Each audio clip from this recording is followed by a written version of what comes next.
নমস্কার বন্ধুরা, তো আজকে আমি আপনাদের সাথে শেয়ার করতে চলেছি ইলিশ মাছের মাথা দিয়ে কচু শাকের রেসিপি। তো অনেক দিন যাবৎ আমি ভিডিও পোস্ট করতে পারিনি, কিছু কাজের জন্য ভীষণ ব্যস্ত হয়ে পড়েছিলাম। সো চেষ্টা করব মাঝে মাঝে টুকটাক ভিডিও পোস্ট করার, চ্যানেলটাকে অন রাখার। তো সেই দিন রাত্রে এটা আমি বানিয়েছিলাম, যেহেতু পরদিন সকালে অফিস ছিল, তো আগের দিনকে এটা বানিয়েছিলাম রাত্রে। তো কচুর শাক দিয়ে ইলিশ মাছের মাথা বানাবার জন্য আমি প্রথমে ইলিশ মাছের মাথাটাকে নুন হলুদ দিয়ে বেশ ভালো করে ভেজে তুলে নেব।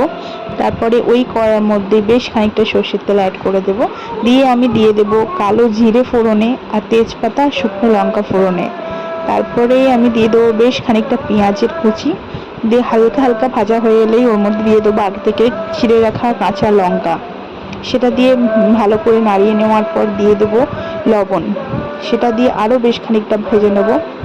তারপরে আগে থেকে পেস্ট করে রাখা আদা রসুনের পেস্ট সেটা দিয়ে দেব, দিয়ে ভালো করে কষিয়ে নেব যতক্ষণ না আদা রসুনের কাঁচা গন্ধটা চলে যাচ্ছে।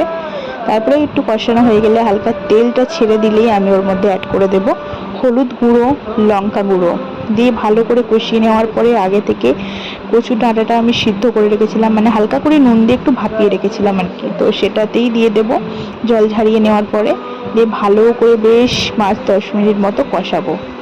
কষাতে কষাতে যতক্ষণ ওটা একটু কমে কমে আসবে, তারপরে ওটা কষানো বন্ধ করব। তারপরে আগে থেকে ভেজে রাখা ইলিশ মাছের মাথাটা গুঁড়িয়ে নেব, নিয়ে ওর মধ্যে আমি দিয়ে দেবো, দিয়ে বেশ আরও 5-10 মিনিট ভালো করে কষাবো। কষাতে কষাতে একটু ঢাকনা দিয়ে দেবো। ঢাকনা দিয়ে দিলে কী হবে, একটু জিনিসটা তাড়াতাড়ি কষানো হয়ে যাবে, তাড়াতাড়ি মজে আসবে। দেখুন আমাদের অলরেডি অনেকটা মজে এসেছে জিনিসটা।